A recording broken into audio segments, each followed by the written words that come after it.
सबसे पहले तो आप सारे साथियों का, खासतौर से पत्रकार साथियों का, अभी आप देख रहे थे जैसे कि मेरे साथी आदरणीय माननीय चौधरी आफ्ताब जी, जो आपके सुख दुख के साथी, हमारे नौ के पहले मंत्री पद को भी सुशोभित किया है और आज विधायक के तौर के बीच में आपके यहाँ तशरीफ फरमा है।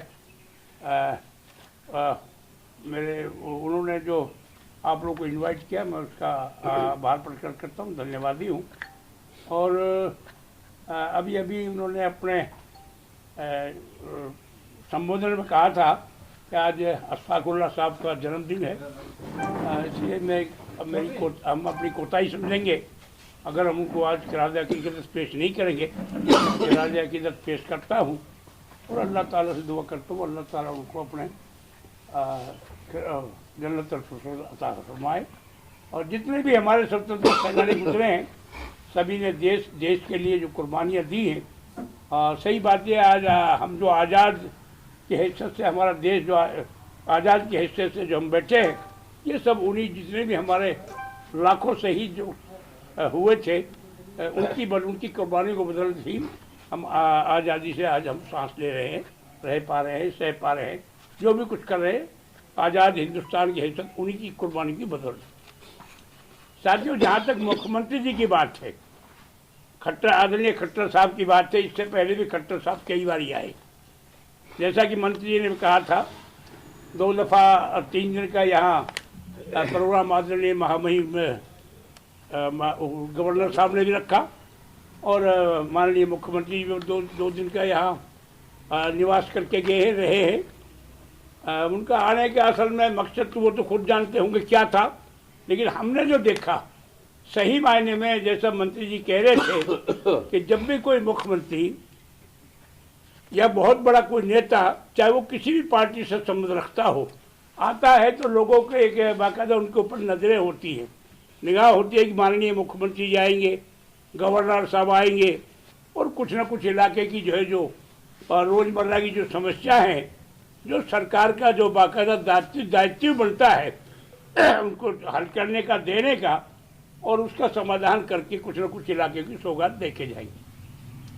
लेकिन बड़े दुख के साथ और बड़े अफसोस के साथ कहना पड़ता है, पहली बात तो यह है कि यहाँ 31 को यहाँ हमारे यहाँ दंगे हुए, और उसमें भी जहाँ तक बाहर के लोगों की बात है वो अलग बात है, लेकिन आपने सुना भी होगा, देखा भी होगा, पढ़ा भी होगा अखबार। यहाँ हमारे माइनॉरिटी कमीशन के चेयरमैन यहाँ तशरीफ लाए इंक्वायरी, बतौर इंक्वायरी करने के लिए। उन्होंने भी अपनी इंक्वायरी में ये साबित कर दिया कि ये जो दंगे हुए थे, ये यहाँ किसी को लोकल नहीं कराए दंगे, बल्कि ज़्यादातर उन्होंने इस बात पर जोर दिया था कि ये दंगे जो है वो सरकार की प्रशासन की वजह से, सरकार का प्रशासन चूँकि फेलियर हो गया था, इनके ये निगरानी नहीं कर सके, इनकी लापरवाही रही थी, जिससे इस इलाके को जलने का, यहाँ जो इलाका जो जला है, इसमें सरकार की अनिवार्यता ही रही है, कमी रही है।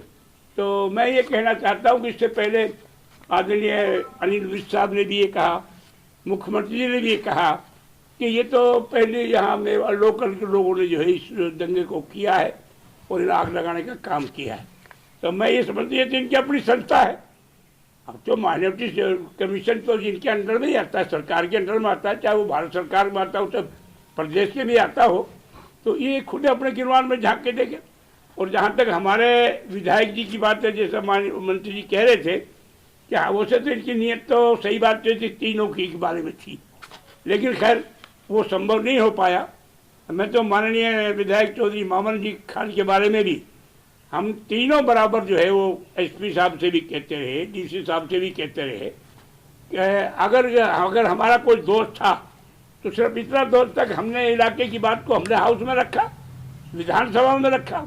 मैं ऐसा मान के चलता हूँ। मैं माननीय मुख्यमंत्री से पूछना चाहता हूँ, अगर इलाके की कोई बात हो, समस्या हो किसी भी टाइप की, तो वो तो विधायक का मैं समझता हूँ पहला फर्ज बनता है कि वो अपनी हल्के की बात को रखे, इलाके की बात को रखे। तो मामन जी ने वो बात रखी थी, मैंने भी वो बात रखी थी, चौधरी आफ्ताब जी ने वो बात रखी थी। और हमारे साथ जो उससे पहले जो बर्ताव हुआ तो वो सरकार भी जानती है, इलाका भी जानता है, पूरा प्रदेश जानता है। इसके बावजूद हमने तो जबान से ही कहा था और हमने कोई ऐसी बात नहीं की। अरे सिर्फ प्याज का लफ्ज ही अगर इतना खराब था तो जो लोग हमारे साथ आदमी पहले शहीद हुए थे उनके मुकाबले में प्याज का लफ्ज कहना मैं तो नहीं समझता कोई इतना बड़ा गुनाह हो गया था। खैर बहरहाल उन्होंने विधायक जी को गिरफ्तार किया और गिरफ्तार करने के बाद उनको बाकायदा रिमांड पे लिया और जब रिमांड पेपर से वापस जब वो दोबारा कोर्ट में गए तो इन्हीं के प्रशासन ने, सरकार के प्रशासन ने ये कह दिया पुलिस ने रिमांड पेपर में अपने में कि मामन जी का विधायक का कोई दोष नहीं है, कोई तथ्य नहीं, उसमें कोई सबूत नहीं मिले, कोई सच्चाई नहीं पाई गई। तो हमें पूरा यकीन था उसी दिन ही कि मोहम्मद खान की जमानत भी होगी। और आज भी मैं कह रहा हूँ जमानत के लिए हम न्यायालय ने जो फैसला दिया हम उसका स्वागत करते। पहले भी हमने माननीय हमारे प्रतिपक्षी नेता चौधरी फुफुद्दीन हुड्डा ने भी बाकायदा न्यायिक जांच की बात विधानसभा में रखी थी, बाहर भी रखी थी। आज भी उन्हीं के पर्चों पर चलते हुए आज हम भी हमारी भी हम आप लोगों से आप लोग दरिया ये मान रखते हैं आगे चलकर जो है इसकी न्यायिक जांच कराई जाए और उसमें दूध का दूध पानी का पानी तो लगभग हो ही गया है। और अगर ये सरकार ऐसा अभी भी नहीं मानती है तो आगे वो हो जाएगा। बहरहाल और जमानत तो जैसा कि आपको पता है पहले इंटरम हुई थी फिर परमानेंट हो गई और बहुत कम समय में हमें न्यायालय से पूरी उम्मीद है इंशाल्लाह हमारे विधायक जी जो है वो बरी होकर आएंगे और वो भी जब बरी होकर आएंगे तो ये और इनका सरकार को बड़ी तमाचा लगने का काम होगा। ये भी बहुत बड़ा तमाचा लगने वाला है। वैसे अभी भी कोई कसर नहीं रही है लेकिन जिस दिन बरी होकर आएंगे तो और ये क्लियर हो जाएंगे। वैसे तो अंदरूनी इनको पता है ये तो सही बात ये थी, यहाँ लोकल लोगों ने नहीं किया था, ये तो इनका ही प्री प्लान था, इनका असल में है गऊ का तो इनका बहाना था। सही बात ये इनको 2024 का निशाना था। ये जो 5 स्टेटों के जो इलेक्शन होने जा रहे सही बात है इसमें ही वोट अर्जित करना चाहते थे। लेकिन मैं इलाके के लिए बड़ा सबको बधाई भी देना चाहता हूँ, शुक्रिया अदा करना चाहता हूँ खासतौर से किसान यूनियन के प्रधानों को और जो हमारे लोकल जो हमारे छत्तीसगढ़ जी खापे हैं उन्होंने हालात को देखकर समझकर सही मायने में उन्होंने सेकुलर स्टेप लिया सभी जातियों ने। तो हम उसके उनके भी बेहद आभारी हैं और उन सबकी वजह से जब छत्तीसगढ़ जी को ये पता लग गया कि ये सरकार की फेलियर की वजह से हुआ है तो उन्होंने जो भाईचारा बनाने में हमारा सहयोग दिया। यहाँ के हमारे मेवाती भाईचारा वो किसी भी वर्ग से संबंध रखता हो सभी ने जो सहयोग दिया उसका नतीजा है कि आज हमारा भाईचारा जो है वो वापस जो है वो लगभग आ गया है और बाकी आहिस्ता आहिस्ता हो रहा है। तो मैं माननीय मुख्यमंत्री से ये भी कहना चाहता हूँ आप गए हैं पीड़ितों के पास, चलो अच्छी बात है आप गए लेकिन उन पीड़ितों के पास भी जाना चाहिए था। आप गुड़गांव से आ रहे हैं जैसे मंत्री जी ने कहा था, वहाँ भी जो है एक इमाम को मारा गया था मस्जिद में, क्या वो आपको पीड़ित नजर नहीं आता? क्या वो दुखी उनके परिवार वाले दुखी नहीं हुए थे? क्या वहाँ के आसपास के लोग जो माइनॉरिटी के लोग थे वो दुखी नहीं हुए थे? और आसपास जितनी घटनाएं हुई हैं मैं तो मेवातियों को इसकी बधाई देता हूँ, बड़ी सराहना करता हूँ।